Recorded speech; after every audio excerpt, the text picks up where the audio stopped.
So this is actually pretty crazy. So due to all the coronavirus stuff going on, basically, like, in tons of areas, basically the governments are saying don't get into big gatherings. And so people are wondering what's going to happen with the elections, obviously, because polling places will have a lot of people in them. There's going to be a lot of people there. And so Louisiana has said that they're going to postpone next month's presidential primary. Now, I don't even know if they can do that, if they're even allowed to do this. Someone knows more details about that, let me know.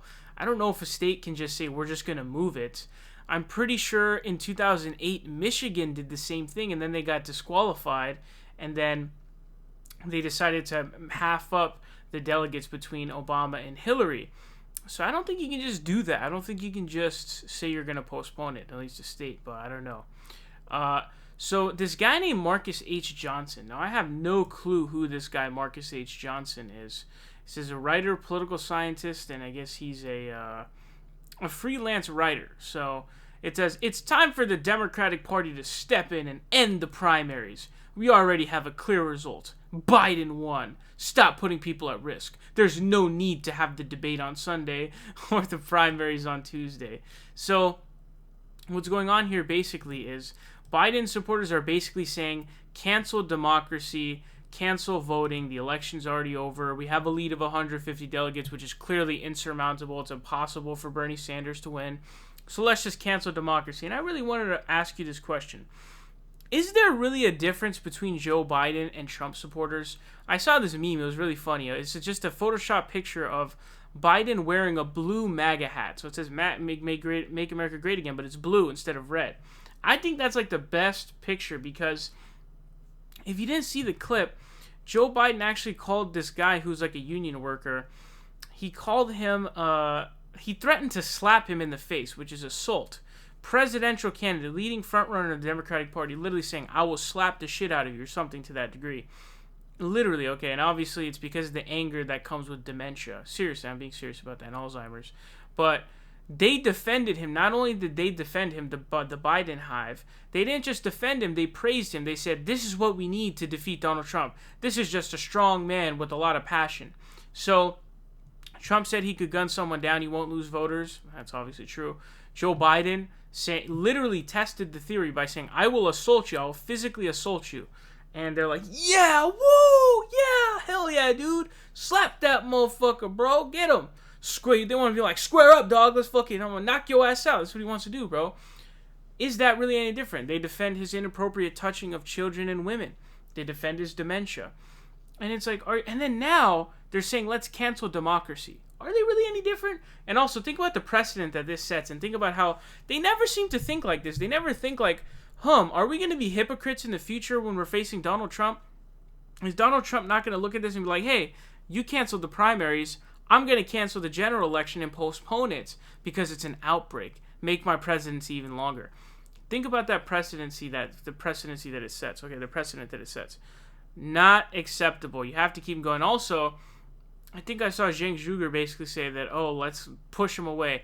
No, you can't do that. You have to have them on schedule. You can't push them because then it sets a really bad precedent and you have to follow the rules that are put in place right now.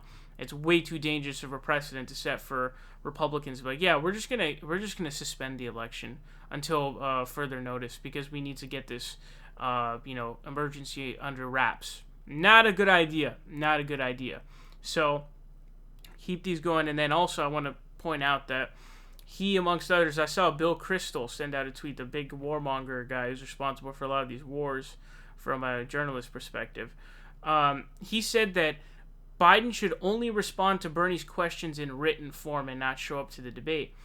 Now, why do you think they're so adamant on not having the debate? It's because they know he has dementia and they know he's going to fuck it up, and so they don't want that to happen. And so that's why you see this guy here saying, no debate. That's why Jim Clyburn, the big sellout to Big Pharma, said that. They don't want his dementia exposed. And so they're like, either it's going to throw the election for him and give it to Bernie, or it'll give the election to Trump once it comes to him. But here's my thing. This is similar to the dilemma for them when it was Hillary in 2016. They said, they still blame him for this. They said, Bernie Sanders set up the crooked Hillary attacks by calling her corrupt. A, she is corrupt. She was right on the criticism. But B, what's the solution to that problem? The solution is not to blame someone who accurately called her corrupt during the primary. The solution is to vote for the candidate who's not corrupt, right? The simple solution. Very, very simple shit here, okay? Same thing goes for this one. So you're worried about Joe Biden being able to defeat Trump because of his dementia. How about you vote for the candidate who doesn't have dementia? You think that's a good idea? Do you think that's a good idea? I think it's a very clear solution. Just vote for the candidate who doesn't have dementia. Pretty straightforward to me, right? Pretty straightforward stuff. So Biden supporters don't seem any different to me than Trump supporters do. Also, another thing to add to that, they actually have this whole return to normalcy garbage, which normalcy includes 68K every year dying due to lack of health insurance, 500K medical bankruptcies every year, GoFundMe pages for healthcare, innocent civilians being bombed overseas to the point where Pakistani people are basically afraid of the sky because there are predator drones that you can't even see, and they're afraid that they're going to get droned. All of that stuff, right? That's normalcy. And Jeff Waldorf, credit to him, he actually sent out this tweet that said, return to normal is the same thing as MAGA. It's the MAGA for Democrats. That was eloquently put. It was amazing how accurate that was. That's really what it is.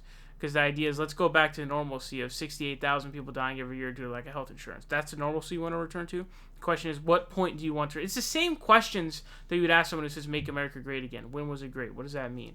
You know? So, yeah, Biden supporters trying to cancel the election.